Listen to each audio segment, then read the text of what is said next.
Sa executive suite ng Metro Jade Private Club, si Felix Blakely at Cyrus Carney ay nasa cloud siyam. Dalawang napakarilag, sexy kababaihan ay nagbibigay sa kanila ng isang masahe. Si Felix ay nalulugod na ang kanyang tagasunod na si Cyrus ay gumawa ng daan-daang milyong sa pamamagitan ng kanyang bagong korporasyon sa pananalapi. Nais ni Cyrus na gamutin si Felix sa isang nakaka-relax na session ng masahe. Felix, ngayon na ako ay mayaman, dapat kong pasalamatan ka pinaka. Tinanggihan ni Cyrus. Nagising niya ang isang babae sa isang laboy na taba ng labo sa kanyang mga kamay. Itinataas ni Cyrus ang kanyang mga kilay. Narinig ko na ikaw ay nasa mga jade, paliwanag niya, ngayon na nakuha ko ang pera, binili ko ang laruang ito na labis na taba para sa iyo. Napakaganda iyan. Felix nodded. Alam ng kanyang tagasunod kung paano pa siya mapakinabangan. Ang lahat ng mga tao ng pagtingin sa kanya ay hindi nag-aaksaya. Kinuha ni Felix ang jade nang tumunog ang kanyang telepono. S.A. Daryl Darby. Si Felix ay nakaupo ng mahigpit habang sinagot niya ang tawag. Kung tinawag ni Brother Daryl, dapat itong isang kagyat na bagay. Felix, Daryl Grode, natanto ko na nakuha mo na nakabull. Nagsimula pa rin ang iyong tagasunod ng isang iligal na negosyo, tama ba ako? Naghahanap ka ba ng problema? Ano? Nalilito si Felix. Siya ay nag-atubili. Brother, you. Hindi, ibig sabihin ko, ikalawang master, hindi, Dilith Darby. Hindi ko maintindihan. Noong nakaraan, binabalaan siya ni Daryl na sumangguni sa kanya bilang Eighth Darby. Hindi mo ako maintindihan? Mayroon kang tagasunod na tinatawag na Cyrus Carney. Pinag-alaga niya ang aking ina sa batas sa kanyang mansyon. Bibigyan kita ng 10 minuto upang ibalik ang kanilang pera. Naghihintay ako sa ospital, nanganganib si Daryl ng walang tigil, agad na nakabitin ang tawag. Nabanaba si Felix. Kinikit niya si Ciro sa ulo. Felix, ano-ano ang nangyayari? Si Cyrus ay pantay na nalilito. Motherfucker, gusto mo bang mamatay? Nascam mo ang mga tao sa ilang daang milyon. Gaano ka ba nakakagambala? Si Felix ay sumigaw at pinutol si Ciro. Si Cyrus ay halos luha habang siya ay nahuhulog, ginawa ko sila, ngunit lahat sila ay ordinaryong mga tao. Q. Nascam mo ang ina sa batas ng kapatid na lalaki. Ibinebenta niya ang kanyang buong mansion. Sino ang kapatid na lalaki? Si Cyrus ay blank. Kinuha ni Felix ang kanyang ulo at sumigaw, ang kapatid na lalaki ay ang ikalawang pinakamatandang pamilya ni Darby. Siya ang taong pinaya ako para sa aking buhay. Ikaw duguan ibalik ang pera. Hindi kailanman nakita ni Cyrus si Felix na mawawala ang kanyang pagkasubo sa isang nakakatakot na paraan. Siya ay mabilis na nagsusuot ng mga damit at iniwan para sa ospital. Si Samantha at Ray ay nakikipag-chat sa pasukan ng ospital kapag ang isang lupain ay nag-alis ng. Si Cyrus ay tumakbo patungo sa karamihan. Sumama si Samantha habang nakita niya siya. Iyan ang taong nagdala ng pera. Iyan na siya. Narito siya upang ibalik ang aming pera. Ang bawat tao'y nagalak. Lubos na sinisikap si Samantha. Nagtataglay siya ng mga armas ni Ray at Ghost, kahanga-hanga ka. Isang tawag sa telepono at maaari kang makakuha ng Ciro na dumating. Ano? Nalilito si Ray. Ano ang nangyayari? Ang kanyang ama ay hindi alam kung sino si Ciro ay lamang mag-iisa Felix walang gwapo na hiniling ng kanyang ama na makahanap ng Felix. Dapat ito. Si Ray ay may isang malaking ngiti na nakasalalay sa kanyang mukha. Si Cyrus ay labis na nagpapawis habang lumalakad siya patungo sa karamihan. Siya ay nag-clutched sa isang card, lumuhod at humihingi ng paumanhin. Ikinalulungkot ko. Hindi ko dapat palagak ang lahat para sa iyong pera. Nalulungkot ako, dumating ako dito upang ibalik ang pera sa iyo. Ipinapangako ko na hindi ko gagawin muli ang parehong pagkakamali. Kailanman. Haha. Sa pagtingin sa pagsisisi ng sining ni Cyrus, lahat ay tumawa at pinuri ang Ray. Si Ray ay nagtiklop sa kanya at swiped ang credit card mula sa kanyang mga kamay. Tumingin siya sa Cyrus at sinabi, hanggat alam mo na nagkamali ka. Susunod na oras, hindi ako magiging madali sa iyo. Sino? Si Cyrus ay nalilito sa taong nagsasalita sa kanya. Hindi niya kinikilala si Ray. Siya ba ang kaibigan ni brother? Si Cyrus ay hindi maglakas loob magsasabi ng maraming sandali habang inamin ang kanyang pagkakamali. Hindi na ako maglakas loob na gawin ito. Ang card na ito ay hindi lamang ang pera, ngunit mayroon din itong interes pati na rin. Ang lahat ay nagdulot ng kasiyahan. Ang Samantha ay nakangiti ng malawakan. Lahat ng salamat sa iyo. Siya ay squalled, kahanga-hanga ka. Ang isang tawag sa telepono ay kinuha para sa iyo upang malutas ang isyong ito. Kung ang aking anak na babae ay maaaring magpakasal sa iyo sa halip. Ang mukha ni Lily ay namumula sa galit at kahihiyan. Si Lily ay nadama na labis na mahirap dahil si Ray ay ginagamit upang maging headstrong sa kanyang pagtugis ng kanyang panliligaw. Bagaman hindi siya nagsalita sa kanya sa edad, talagang ginawa niya ang isang malaking pabor sa oras na ito. Salamat, Ray, libu-libong liryo. Salamat, Ray. Si Samantha ay nakakaalam. Nakasisilaw sa Daryl, siya ay nag-aalis, kung ako ay umaasa sa aking walang silbi na sinungaling na tao, hindi ko makukuha ang aking pera. Ray, libre ka ba ngayong gabi? Sumali sa amin para sa hapunan. Napakaganda ng iyan. Ray nodded. Siya ay sinisi habang sinigurado niya, auntie Samantha, kung kailangan mo ng anumang tulong sa hinaharap, tawagan lang ako. Pagkatapos ay kick niya si Zero. Esker, kung maglakas loob kang mag-scam ng mas maraming tao sa kanilang pera, gagawin ko ang iyong buhay ng isang buhay na impyerno. Ay, lay off. Hindi naglakas si Zero upang magsalita ng isang salita habang lumuhod siya sa sahig. Pagkatapos ng lahat, siya ay kaibigan ni Ethan, nodded niya ang galit. Ipinapangako ko na hindi ko gagawin ulit. Mag-iwan ako ngayon. Siya ay tumayo at umalis kapag ang kanyang telepono ay umalingaw-ngaw. Ito ay Felix. Kinuha niya ang telepono sa kanyang mga nanginginig na kamay habang siya ay nabunot. Felix, huwag mag-alala. Ibinalik ko sila sa kanilang pera. Si Felix ay hindi naliligaw. Siya ay sumigaw sa telepono. Q. Pagkatapos mong ibalik ang pera, humihingi ng paumanhin sa brother. Kailangan niyang patawarin ka, maaari ka lamang magbalik. Kung hindi, kukunin ko ang balat na iyong buhay. Naghang si Felix. Si Cyrus ay nasa gilid ng luha. Tumayo siya upang harapin si Ray at nagtanong, brother, nakikita ko ba si brother? Kailangan kong humingi ng paumanhin sa kanya ng personal. Sino? Walang ganoong tao dito. Ang pangalan ko ay Ray Gregory at ang aking ama ay mayaman na si Gregory. Hanggang ngayon, naisip ni Ray na ang kanyang ama na ginawa ni Zero. Ano? Si Cyrus ay pantay na nalilito.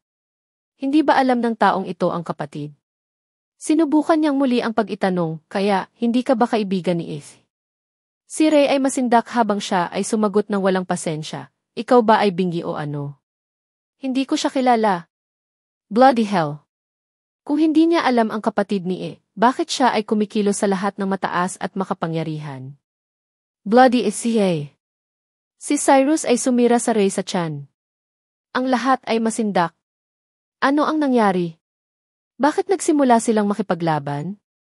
Papatayin kita ngayon. Si Cyrus ay nasa ibabaw ng Ray throwing punches. Duguan hell. Paano kumilos na parang siya ay namamahala at naging mapagmataas tungkol dito? Samantalang maaaring hindi na ito dalhin kapag siya ay sumigaw, Cyrus, sapat na iyan.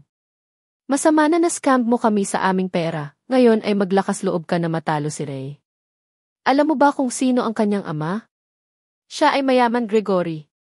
Hindi siya isang taong maaari mong kayang makasalanan. Sige ikaw, wala akong pakialam kung siya ay mayaman Gregory o mahinang Gregory. Tatanggapin ko siya ngayon. Mas mahusay ka, sige off kung hindi, kukunin ko na pindutin ka rin. Si Cyrus yelled. Siya ay malapit nang matumba si Samantha. Si Samantha ay nanginig sa takot, nagyelo sa lugar. Hindi niya inaasahan na si Cyrus ay maglakas loob na sampal sa kanya. Si Lily ay nababalisa rin. Gusto niyang sumulong, ngunit huli na siya. Pagkatapos ng biglaang, isang malamig na tinig ang nagmula sa likod ni Cyrus. Cyrus, sapat. Iyan ang aking biyenan. Daryl lumakad patungo sa kanya dahan-dahan. Nang marinig ang kanyang tinig, agad na tumigil si Zero. Bumalik siya at nakilala ang mga mata ni Daryl. Si Cyrus ay pinakatapat na tagasunod ni Felix. Siyempre, dapat niyang malaman kung paano mukhang katulad si brother, ang magandang babae na ito ay ang kanyang biyenan. Ay, siya ay tapos na para sa dead meat. Kumalabog. Siya ay agad na lumuhod sa sahig at yumukod sa pagpapatira pa. Brother, ikinalulungkot ko. Hindi ko alam kung siya ang iyong biyenan. Kung alam ko, hindi ako magkakaroon ng dead. Cyrus howled, ang kanyang noo dumudugo mula sa slamming papunta sa sahig habang siya ay yumuko. Sa isang instant, lahat ay pinalo. Ano ang nangyayari? Ang kapatid na si E na nabanggit ni Zero ay naging live-in na banal na batas. Si Samantha ay masindak rin, halos hindi tumayo. Tumingin siya sa Daryl sa paghanga. Ibinalik ni Cyrus ang kanilang pera dahil natakot siya kay Daryl. Kapatid pakitawanan mo ako. Dapat mong patawarin ako. Si Cyrus ay lumuha. Hinawakan niya ang binti ni Daryl at humingi, kung hindi ka nasisiyahan, bibigyan ko sila ng 30 milyon bilang isang paghingi ng tawad. Mangyaring patawarin mo ako. Ang karamihan ng tao ay nagtagumpay sa sorpresa. Sila ay nalulugod. Si Daryl ay nag-uwas sa kanyang kamay sa pagpapaalis. Sumagot siya, mabuti. Pumunta at sabihin sa Felix sa susunod na siya, o ang alinman sa kanyang mga tagasunod ay magpasya na gumawa ng anumang bagay na iligal, mas mahusay na panoorin nila. Salamat, kapatid na lalaki. Si Cyrus ay yumuko ng 2 beses bago siya tumakbo. Ang karamihan ng tao ay nasa pagkamangha ng Daryl. Samantha, ikaw ay sinumang taong alaga ay mahusay. Palagi mong sinabi na siya ay isang natalo. Dapat kang magkamali. Ang iyong anak na lalaki ay kamangha-manghang. Mangyaring huwag sabihin sa akin na bahagi siya ng krimen ng syndicate. Ang grupo ng mga kababaihan na nascam lahat ng mga papuri sa digmaan. Ang Samantha ay dahan-dahan ay dumating sa kanyang mga pandama. Ang aking anak na lalaki ay walang silbi sa halos lahat ng oras, ngunit siya ay may mga koneksyon din. Ngayon na ikaw ay may ilang pera pabalik, oras na upang umuwi. Makikita natin ang isa't isa sa isa pang araw. Ang bawat isa ay umalis, ngunit hindi bago ang pagpuri sa Daryl. Lily hugged Daryl mahigpit, lubos na masaya sa kanyang kamangha-manghang asawa. Pagkalipas ng kalahating oras, si Daryl, Lily at Samantha ay bumalik sa mansion. Habang nakaupo siya sa living area, nadarama si Daryl. Ang kanyang biyenan ay gumawa ng ilang pinsala. Sila ay halos nakatira sa ganitong labis na mansyon at ipinagbili niya ito. Sa kabutihang palad, ang taong bumili nito ay lilipat lamang sa loob ng susunod na buwan o higit pa, na nagbigay sa kanila ng hindi bababa sa isa pang buwan upang masecure ang isa pang lugar upang manatili. Lilibid ang mga ito ng magandang gabi at natulog. Sa loob ng 3 taon, hindi ibinahagi ni Daryl at Lily ang parehong kama. Ibinahagi nila ang silid sa kanilang lumang lugar, ngunit si Lily ay natulog sa kama habang natutulog si Daryl sa sahig. Ngayon na mayroon silang mas malaking mansyon, nagkaroon si Daryl ng kanyang sariling silid. Si Daryl ay labis na naubos pagkatapos ng mahabang araw. Inilipat niya ang kanyang mga ilaw na nag-iisa sa pagkakaroon ng isang magandang gabi ng pagtulog kapag may kumatok sa kanyang pinto. Maaari bang lilihiyon? Nais ba niyang gugulin ang gabi sa akin? Naisip niya nang nagalak. Siya ay mabilis na binuksan ang pinto at nasindak upang makita si Samantha. Ano ang ginagawa niya? Si Samantha ay nagsusuot pa rin sa parehong damit na kanyang isinusuot sa araw. Daryl gulped. Hindi siya maaaring makatulong ngunit bigyan ang Samantha ng isa pang hitsura o 2. Pinananatili niya ang kanyang figure at kabataan. Kung tumayo siya sa tabi ng Lily, mukhang mas katulad ang mga sister sa halip na isang duo na anak na babae. Samantha hushed Daryl na may isang daliri sa kanyang mga labi. Huwag ion ang mga ilaw. Si Lily ay natutulog, ayaw kong gisingin siya. Ano? Panatilihin ang mga ilaw off. Bakit siya napakahirap? Sa isa pang mansyon ng Songgay ng Donghai City, isang matandang lalaki ang nakaupo sa isang sopa. Ito ay si Zion Featherstone, lolo ni Evelyn. Siya ay dati nang natupok ng isang hindi epektibong makatwirang pil at nahati. Lolo, tulungan mo akong tingnan ay ang ungil na ito ng tunay na pill. Si Evelyn ay walang pasensya sa living room at ibigay ang tableta sa kanyang lolo. Kinuha ng si ang pill. Pinagsasama niya ito at nodded. Ito ang tunay na bagay. Nabasa niya ang tungkol sa yang pill sa isang lumang manumanong. Inilarawan ng manumanong ang pill ng eksakto kung ano ang nakita niya. Sa gayon, pinalabas ni Evelyn ang isang hininga ng kaluwagan. Tila parang kung si Daryl ay hindi nagsisinungaling sa kanya pagkatapos ng lahat na maaari niyang kunin ang isang pildoras ng yang. Ang Sean ay nagpatuloy, Evelyn, kailangan mo ba ang tabletang ito upang mabawasan ang sakit ng iyong panahon? Ito ba ay matapos mong isagawa ang paglilinang ng malinis na banal na kasulatan? Sumigaw ang ulo ni Evelyn at nodded.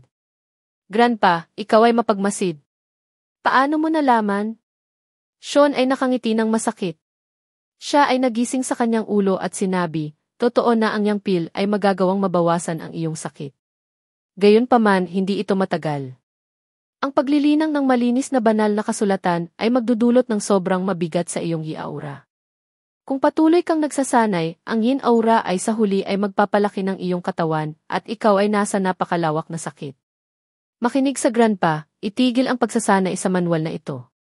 Tiningnan ni Zion si Evelyn na may pag-aalala. Sa sena ng buhay na walang hanggan sa buhay, maraming sinubukan ang malinis na banal na kasulatan ng bata, ngunit sumuko dahil sa sakit ng pagkakaroon ng isang dahilan sa kanilang mga katawan. Siya ay may isang apong babae lamang, at hindi siya maaaring makamit upang makita siya sa sakit. Sumagot si Evelyn ng walang kinikilingan, maganda, lolo. Sean sighed. Walang anuman ang magagawa niya upang baguhin ang kanyang isip. Sa kabilang panig ng lungsod, ang unang gamot ng Donghai City ay nasa kaguluhan. Daan-daang mga luxury cars ang nakapark sa paligid ng lugar. Ang balita ng pasting ng lumang Master Darby ay kumalat, at ang bawat pamilya sa Donghai City ay nagulat. Siya ay isang malakas at matagumpay na tao. Ang buong ospital ay puno ng mayaman at mayayamang tao na nagbabayad ng kanilang huling respeto. Marami ang natipon sa ward ng pasyente. Sila ay mga taong may mataas na katayuan sa lipunan, kabilang ang Brandon Guy, Abay Guy, a Best Mother Serendipity, at mga matatanda ng bawat pamilya. Daddy. Drake Darby lumuhod ng kama, humihikbi. Nagtataglay siya ng kamay ng lumang Master Darby. Siya ay nahuhulog, tatay, gumising di. Drake ay nahuhumaling ng husto sa pamamagitan ng pagpasa ng kanyang ama. Ang mga ekspresyon ng lahat sa paligid sa kanya ay pantay somber. Drake lumingon sa Florian sa likod niya at tinanong, ano ang nangyari? Hindi ba siya ay nasa mabuting kalagayan ng mas maaga kapag umalis kami sa ospital? Bakit biglang nawala ang layo? Lahat ng mga mata ay nasa Florian Darby. Siya ay panik at nagkaroon ng isang nagkasala budhi. Nakipaglaban siya upang makita ang mga salita upang sabihin habang siya ay nag-stuttered, ako hindi ko alam. Siya lang. Yumi ay tumayo at sumisira sa pagdadalamhati. Ito ay Daryl. Siya ang isa na pumatay sa aming lolo. Kapag umalis ka, ang lumang Master Darby ay nag-clutch ng kanyang puso, lun habang nagmuttering kung gaano karami ng isang pagkabigo Daryl. Kung paano ang damoy ay sakim at siya ay nakatuon incest. Ang Yumi ay kumilos sa tanawin na parang nangyari ito. Siya ay nag-clutched kanyang puso mahigpit at naputok. Kapwa sa amin ay natakot sa kamatayan kapag sinubukan naming aliwin ang grandpa. Tatalakayin namin ang nurse kapag siya. Sininingil niya ang pag-iyak. Kasabay nito, binigyan niya ang Sloansen, paano siya nag-asawa sa laser. Hindi siya maaaring maging kasinungalingan sa isang tuwid na mukha sa mga oras ng pangangailangan. Halos nilipol niya ang kanyang sarili. Hindi nakita ng Florian ang mga glares ni Yumi. Nodded siya sa suporta. Ito ay eksaktong katulad nito. Lihim niyang pinalayas ang isang hininga ng kaluwagan. Napakahusay ng mga kasanayan sa pagkilos ng kanyang asawa. Kung hindi para sa kanya, hindi niya alam kung ano ang gagawin. Ang bawat isa sa kwarto ay nagtagumpay, nagsisimula ng pinainit na mga talakayan sa kanilang sarili. Gaano kakit ang Daryl na ginawa niya si patricide, pinatay ang kanyang lolo. Daryl! Drake yelled sa pamamagitan ng mga nakamamanghang ngipin. Siya ay pumutok sa kanyang kamao ng mahigpit, ngunit walang mga salita ang lumabas. Kung alam niya, hindi siya dapat humingi ng Daryl upang bisitahin ang Old Master Darby. Slam! Ang Abbess Mother Serendipity ay nagsuntok sa mesa at tumayo. Hindi Daryl Darby muli. Sumigaw siya, ang maruming hayop na ito ay nakatuon. Tumanggi siyang ihandog ang kanyang utak ng buto upang isave ang lumang Master Darby, at ngayon siya ay nagalit sa kanya sa kamatayan. Ang peste na ito ay dapat na alisin ng isang beses at para sa lahat.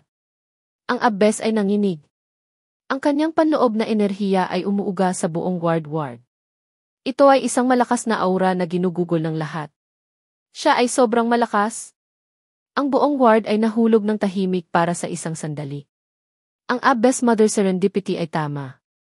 May sinira ang katahimikan. Ang pagkabigo tulad ng Daryl ay hindi dapat pahintulutan na patuloy na mamuhay sa mundong ito. Ang iba ay dumating sa kanilang mga pandama at nodded sa kasunduan. Ang Abbess na ina Serendipity ay nakikipaglaban sa kasamaan. Siya ay isang magiting na babae. Tulad ng kapangyarihan ng sekta ng Sisi. Ang kanilang reputasyon ay nauna sa kanila. Ang lahat ay kumanta ng kanilang mga papuri.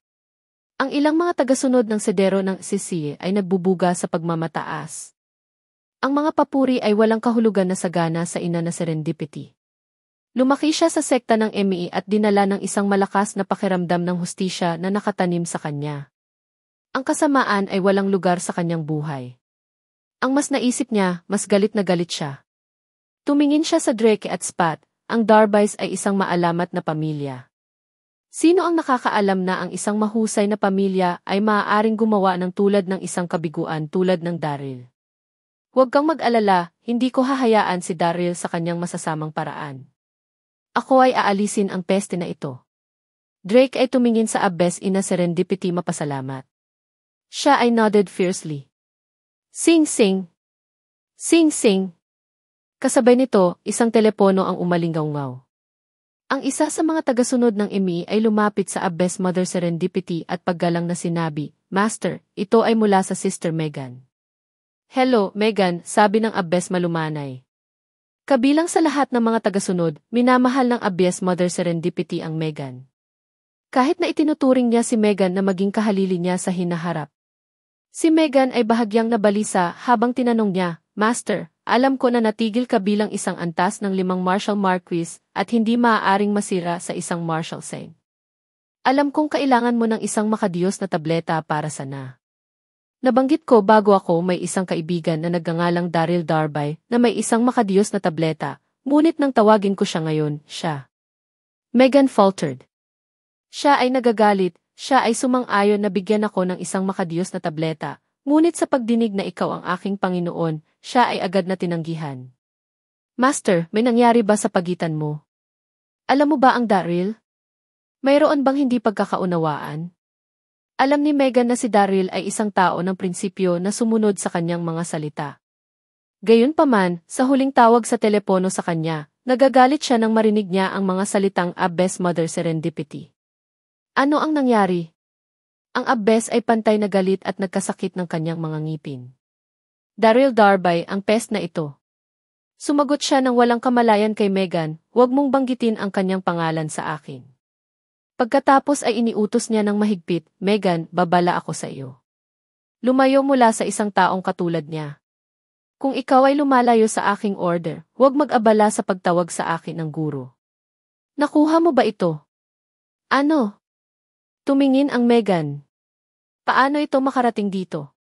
Ano ang nangyari sa pagitan ng dalawa sa kanila? Nakikita kung paano hindi tumugon si Megan, paulit-ulit na inalis ng ina na Serendipity, naririnig mo ba ang sinabi ko? Ang pagiging kasangkot sa isang maruming hayop tulad ng Daryl ay hahabol lamang ang kanyang reputasyon. Si Megan ay bit ang kanyang labi, pakiramdam na nagkakasalungatan. Hindi niya naintindihan kung bakit ang Abbess na ina Serendipity ay magiging laban kay Daryl, sa kabila ng pagtulungan sa kanya ng hindi mabilang na mga oras. Sinabi ni Megan bago siya mahina, Master, Daryl is, ano ba? Siya ay dumi. Siya ay nakasakay incest at pinatay ang kanyang lolo. Isang kabiguan. Ang kamatayan ay hindi sapat para sa kanya. Ang Abbess ay nagambala ng malakas. Ang Abbess Mother Serendipity ay nakakuha ng malalim na hininga bago siya snap, hindi ko kailangang ipaliwanag ang anumang karagdagang. Gayunpaman, hindi mo na siya makita muli. Naunawaan? Ano? Nakakatuwa. Pinatay ang kanyang lolo. Nalilito si Megan. Pagkaraan ng ilang sandali, sinabi niya ng mabuti, Master, dapat kang nagkakamali. Daryl ay hindi ito uri ng tao. Tinutulungan niya ang iba at matapang siya ay isang mabuting tao. Hindi magawa ni Daryl ang mga bagay na ito. Impossible. Ang napakarumi na mga bagay na ginawa niya ay isang bukas na lihim sa Darby's. Paano ako nagkakamali? Nagbawal siya. Wala akong pakialam. Kung pupunta ka laban sa aking mga order, hindi ako master mo. Megan, sabihin mo sa akin ang katotohanan. Mayroon ka bang damdamin para sa Daryl? Si Megan ay bihirang may magandang opinyon ng sinumang tao, ngunit siya ay sumamo sa ngalan ni Daryl. Si Megan ay nahulog. Siya ay bit ang kanyang labi at stuttered, Master. Hindi. Wala akong damdamin para sa kanya. Ako ay nakikibahagi sa Kenthaw. Paano ako magkakaroon ng damdamin para sa ibang tao? Iyan ay isang lunas na marinig. Ang Abbess Mother Serendipity ay lumabas ng isang hininga. Siya ay walang konsyerto, wala akong pakialam kung ano ang iniisip mo sa Daryl. Kung nakikita mo na siya muli, huwag mag-abala sa akin sa guro. Naghang siya. Sa mansion, si Daryl ay nakaupo sa adultly sa tabi ng bedside. Si Samantha ay tumingin sa kanya ng walang pahintulot na pinapanatili ang tahimik para sa 1 minuto o 2. Ano ang gusto niya sa lupa? Sa wakas, hindi na makukuha ng Daryl. Siya ay awkwardly stuttered, Auntie, bakit ka nandito? Huli na. Samantha hayaan ang isang malambot na hininga. Tumingin siya sa kanya sana at nagtanong, gusto kong hilingin sa iyo ang tungkol sa isang bagay. Nagtatago ka ba ng kahit ano? Nagpapanggap ka ba na maging mahirap kapag ikaw ay talagang mayaman at makapangyarihan? Bakit natatakot si Zero sa iyo, kung saan hindi lamang siya ibinalik ang pera ngunit lumuhod at humingi ng tawad sa amin? Siya ay nagpatuloy, gayon din, dati sa ospital, ang pamangkin ni Sophie ay labis na magalang sa iyo. Oh, ito ay tungkol dito. Akala ko ito ay isang bagay na mas malaki, naisip ni Daryl. Daryl hayaan ang isang hininga. Nais niyang ipaliwanag ang kanyang pagkakakilanlan, ngunit naisip niya kung paano ang ikalawang batang Panginoon ni Darby ay kilala sa marami sa itaas na social circle. Mayroon din silang impresyon na pinagalit niya ang asawa ng kanyang kapatid, ang kanyang pangalan ay hindi na clear. Ito ay isang lubos na kahihiyan. Sa gayon, si Daryl ay nagising sa kanyang ulo. Sinabi niya, Auntie, ang 2 okasyon ay salamat sa Doc Sanders, isanitawan niya, alam mo siya. Nakilala namin siya sa panahon ng aming huling ekskursyon. Malapit na kami. Biglang dumating ang Samantha. Siya ay gumuho sa Daryl habang siya ay grumbled, alam ko ito. Paano maaaring magkaroon ng anumang tagumpay ang isang taong walang silbi? Nakikita ko, lahat ito ay dahil sa Dax. Alam mo talaga kung paano gamitin ang kapangyarihan ng ibang tao upang gawing mabuti ang iyong sarili. Samantha ay tumingin sa Daryl, despicably siya pa rin ang isang natalo pagkatapos ng lahat. Dito, naisip niya na pinabuting niya. Ang tanging dahilan na ibinalik ni Cyrus ang kanilang pera ay dahil sa Dax. Daryl smiled. Hindi siya nag-abala upang bigyan ang isang salitatha ng isang paliwanag. Siya ay ginamit sa kanyang pagtingin sa kanya. Si Samantha ay nakapaligid at iniwan ang silid matapos niyang matuklasan ang tinatawag na katotohanan. Biglang, siya ay trip sa kanyang mataas na takong. Siya ay mahulog kapag ang Daryl ay mabilis na nahuli sa kanya ng baywang. Siya ay may amoy, naisip ni Daryl. Mag-ingat, siya ay tumawa. Hayaan mo ako, ikaw ay walang kabuluhan. Namatay ang Samantha at nasaktan. Ang pagpapaalam sa mister na ito ay isang malaking insulto. Si Daryl ay nagpapatuloy sa kanya habang iniisip niya, pinigilan ka mula sa pagbagsak. Walang mabuting gawa na naputol. Si Samantha ay gumuho sa kanya ng maraming beses at sinabi, magandang, for wala. Bakit pakasal ka sa aking anak na babae? Wala kang ginagawa sa buong araw. Daryl sighed kapag siya ay umalis at bumalik sa kama. Ito ay Lunes sa susunod na araw sa Hexad School. Ang bawat tao ay tumingin na rin. Ang mga klase ay hindi nagsimula at ang mga mag-aaral ay nakahahalina sa isa't isa. Naglakbay si Daryl at napansin na walang utang ang upuan ni Dax. Hindi ba siya naririto sa paaralan ngayon? Ito ay dapat na ang pag-atake mula sa abyss ina serendipity. Ito ay masyadong mabisyo. Kailangan niya ng ilang araw ng pahinga. Sana, makakakuha siya ng maayos, naisip ni Daryl. Habang nakaupo siya, nadama niya ang isang kakaibang kapaligiran sa paligid niya. Ang kanyang mga kaklase ay nakatingin sa kanya na kakaiba, na parang siya ay isang tanga. Tinitigan nila at tinawanan siya. Hingi eh. Ano ang nangyayari? Ang unang panahon ay sinaunang literatura isang paksa na kung saan ang Daryl ay walang interes sa kahit ano paman. Bagaman nagsimula ang klase, ang mga kaklase sa paligid niya ay pa rin ang paghilig at tumatawa, lalo na ang mga kapatid na babae ng Palmer. Hindi sila nakikinig sa kung ano ang nangyayari sa klase, ngunit sila ay naghahanap down sa kanilang mga telepono sa halip. Biglang isang tao ang binigkas sa sarcastically, buntong hininga, ilang mga lalaki. Masamang sapat na sila ay isang live-in na isang sa batas, ngunit wala silang anumang sarili sa paggalang. Upang maging ang kanilang kaklase ay isang kumpletong insulto. Daryl frowned. Lumiko siya ang kanyang ulo upang makita ang ilang mga kababaihan na nanonood ng isang video sa kanilang mga telepono. Ito ay naghugas sa mga paa ni Evelyn. Duguan siya. Siya ay pissed. Sino ang naitala ito sa ibang araw? Hindi nakakagulat na ang lahat ay tumatawa sa kanya. Ang video ay naging viral at nakakuha ito ng milyon-milyong pananaw. Si Daryl ay galit na galit. Pinutol niya ang kanyang kamao ng mahigpit at nakaupo sa buong natitirang bahagi ng simmering sa galit. Sa wakas, ito ay recess. Si Daryl ay lumabas sa silid-aralan upang makakuha ng sariwang hangin. Ano ang nangyari sa susunod na pinalubha sa kanya kahit na higit pa? Si Lily ay nakatayo sa front class na 17 sa tabi ng pintuan. Ang pagdurugo sa harap niya ay si Xavier King, ang kanyang guro. Siya ay ngumiti ng masama na may isang bag ng papel sa kanyang kamay. Siya ay sizing Lily up bilang sinabi niya, "Lily, binili ko ito lalo na para sa iyo." Siya ay naaakit sa kagandahan ni Lily mula noong unang araw ng paaralan. Siya ay lubhang kaakit-akit ngayon, ang kanyang maikling palda ay umalis sa maliit na imahinasyon. Hindi niya ito matutulungan habang bumaba siya upang bumili ng almusal lamang upang siya ay makapag-flirt sa kanya. Gayunpaman, ang mga stairs ng Xavier ay ginawa ni Lily na hindi komportable. Siya ay isang guro, dapat siyang kumilos tulad ng isa. Saliranin ni Lily ang isang ngiti habang tinanggihan niya, "Hindi, salamat. Mayroon akong almusal." Hindi sinasadya ng herbiyayok Xavier. Kinuha niya ang kamay ni Lily at smirk. "Lily, huwag kang mahiya. Naghahanap ako ng mga mag-aaral lamang, iyan lang. Dalhin ito." Pinalayas niya ang bag sa kanya. Si Lily ay nakikitungo bilang kanyang mukha na namumula at pinabagsak. "Mr. Xavier, mangyaring ipagpatuloy mo ako." "Huwag." Ang mga mata ni Daryl ay nagmumula. Masamang sapat na kailangan niyang dumaan sa mga jabs at taons ngayong umaga. Ngayon ang pervert P-starred ay panliligalig sa kanyang asawa. Siya ay may sapat na. Kunin ang iyong mga siking kamay sa kanya. Sumigaw siya, nag-shoving ng Xavier bukod.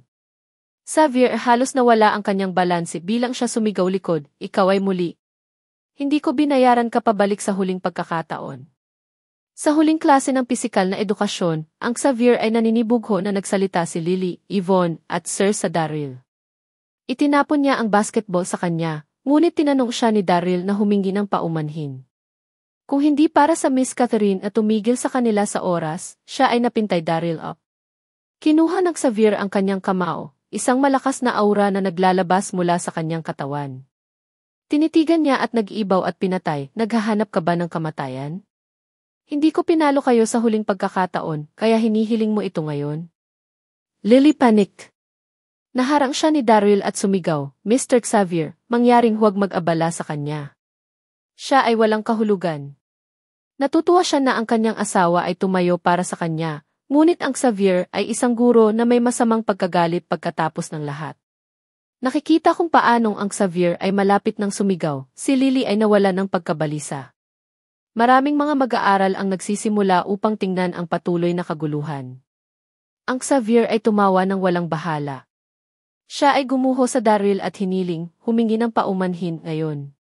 Humihingi ng paumanhin? Si Daryl ay naniningning, ikaw ay isang immoral na tao na halos kumikilos tulad ng isang guro, ngunit maglakas loob ka humingi ng isang paghingi ng tawad. Gistard, naghahanap ka ba ng kamatayan? Xavier roared. Siya ay tungkol sa punch Daryl kapag Miss Catherine na nakasaksi sa eksena mula sa kamanghamanghang, Mr. Xavier, ano ang ginagawa mo? Siya ay lumapit sa kanila na may isang pagsimangot at nagtanong, Mr. Xavier, nakikipag-away ka ba sa mga mag-aaral muli? Napayamot si Xavier. Paano naging maswerteng si Daryl? Sa tuwing malapit na niyang talunin siya, lilitaw ang Miss Catherine. Ang mga mag-aaral na nanonood ay nag-shook ng kanilang mga ulo sa pagkabigo. Inaasahan nila na makita ang Daryl na maputol. Xavier shook kanyang ulo. Sumagot siya, Miss Catherine, hindi ko pinansin si Daryl ng sabay-sabay sa paggalang sa iyo. Gayunpaman, oras na ito ay dapat siyang humingi ng paumanhin. Hindi ko ipaalam ito. Ang mukha ni Catherine ay nagdidilim. Nakita niya na ang Xavier ay labis na galit. Kung ang kanyang kapangyarihan ay buo pa, maaaring siya ay tumigil sa kanya kung may anumang mangyayari. Gayunpaman, pagkatapos mawala ang lahat ng kanyang mga ranggo sa pamamagitan ng pag-ubos ng hindi epektibong espiritu ng paghihikayat ng elixir, siya ay isang ordinaryong tao ngayon. Maaari lamang manalangin ni Catherine na hindi nagaganap si Xavier. Dapat kang maging isang humihingi ng paumanhin, sabi ni Daryl ng walang bahala. Daryl. Si Patnin ay nanikma. Bakit pa rin ang matigas na jari? Kung hindi siya humingi ng paumanhin, makakakuha siya ng sweet. Ay hiye, ano ang sinabi mo? Tatanggapin pa rin kita sa Miss Catherine dito. Walang sinuman ang maaaring huminto sa akin. Ang Xavier ay naghagis ng isang suntok. Ang bawat tao'y naghugas. Ang mga kababaihan ay nagtataglay ng kanilang hininga, hindi sila maaaring magmasid. Xavier, isang antas ng 5 Master General, maaaring pumatay ng isang toro na may isang punch. Si Lily ay halos luha. Nais niyang i-block ang Daryl, ngunit huli na siya. Walang napansin na si Daryl ay hindi napinsala. Siya ay gumiti sa halip na ipinahayag niya, Xavier, mayroon akong parehong damdamin sa iyo. Walang sinuman ang maaaring huminto sa akin mula sa pagkatalo mo rin. Pinagkaloob niya ang kanyang larangan ng enerhiya. Ang mga malakas na alon ng panloob na enerhiya ay nagredyating mula sa kanya. Ito ay nakapagpatawad sa buong karamihan ng tao. Ang mga mata ni Daryl ay pulang-pula. Siya ay pissed off, kinailangan niyang matalo ang Xavier up ngayon kahit na ano. Ang Daryl ay tulad ng isang idiot. Bakit siya pumunta naghahanap ng problema sa pamamagitan ng mapaghamong Mr. Xavier? Haha! Karapat-dapat siya. Walang gustong pigilin ang paglaban. Ang iba pang mga mag-aaral ay umaasa sa lahat upang makita Daryl makakuha ng pinalo. Ang Xavier ay isang level 5 Master General. Maaaring hindi siya magkaroon ng matinding lakas, ngunit higit pa sa sapat na upang talunin ang isang mag-aaral. Ito ay magtuturo sa iyo ng isang aralin. Xavier yelled bilang kanyang suntok halos naabot Daryl's dibdib. Ang mga kababaihan ay nag-aalala para sa Daryl ang punch na ito ay masira ang kanyang mga tadyang. Kahit na hindi siya mamatay, siya ay paralisado. Gayunpaman, walang dayuhan si Daryl na makatakas o pag-iwas sa punch. Pinagsama niya ang dalisay na kasulatan ng enerhiya, ang kanyang panloob na enerhiya ay mas malakas kaysa sa kanyang mga kapantay sa parehong antas. Kahit na siya ay isang antas lamang ang General, wala siyang takot. Hubby, run! Si Lily ay nag-stud sa kanyang mga paa sa isang takot. Ang kanyang mga mata ay pula na may mag-alala. Alam niya na si Daryl ay malakas, ngunit tiyak na hindi kasing lakas ng isang guro. Pagkatapos ng lahat, ang mga guro sa Hexad ay mga mataas na ranggo na miyembro ng 6 na sektaryong sekta. Hindi niya nais na makita ang Daryl saktan pagkatapos ng lahat ng mga ito ay magkasama. Kumalabog. Ang punch ng Xavier ay pumasok sa Daryl Square sa dibdib. Ang puso ni Lily ay sinira, halos pakiramdam ni Daryl ay bumagsak sa lupa. Gayunpaman, hindi niya inaasahan na ang Daryl ay mananatiling pa rin siya ay bahagya na inilipa. Gayunpaman, Xavier howled sa sakit. Kinuha niya ang ilang mga hakbang pabalik at lumabas ng dugo. Ano? Ang buong karamihan ng tao ay tahimik. Ano ang nangyayari? Ang punch ng Xavier ay hindi lamang halos nag-umog ng Daryl, ngunit kinuha din ito sa isang ex-biro. Catherine ay nasa kawalang paniwala pati na rin. Tinitigan niya si Daryl, ganap na masindak. Si Daryl ay may suot na celestial silk armor. Ang tabak na ginagamit sa pamamagitan ng antas ng 5 militar marquis, abes ina serendipity lamang ginawa sa ilalim ng dugo. Xavier, isang antas ng 5 Master General, ay hindi nakakapinsala sa kanya. Sa kabilang banda, ang Xavier ay nagulat at galit na galit. Nadama niya na parang pinutol niya ang isang pader ng bakal. Ang kanyang buong braso ay manhid. Kinuha niya ang kanyang kamao at nakita ang mga back fractures. Ano ang nangyayari? Ang Xavier ay halos luha, nagulat sa core.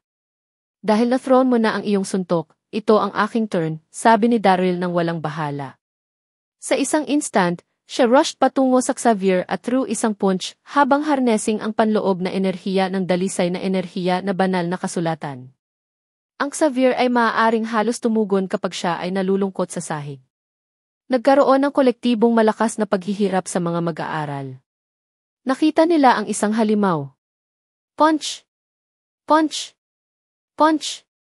Si Daryl ay nakaupo sa Xavier at nagtapo ng suntok pagkatapos ng suntok. Hindi maaaring labanan ng Xavier. Siya ay paupahan sa sakit at sumigaw, "Beastard, kung paano mo repin mo ang isang guro." Ang pagiging pinalo ng isang mag-aaral sa harap ng napakaraming tao ay isang lubos na kahihiyan. Xavier in anger sinubukan na tumayo ng ilang beses, ngunit hindi ibinigay ni Daryl ang pagkakataon. Ang bawat suntok ay pinalakas ng napakalaking puwersa ng dalisay na enerhiya.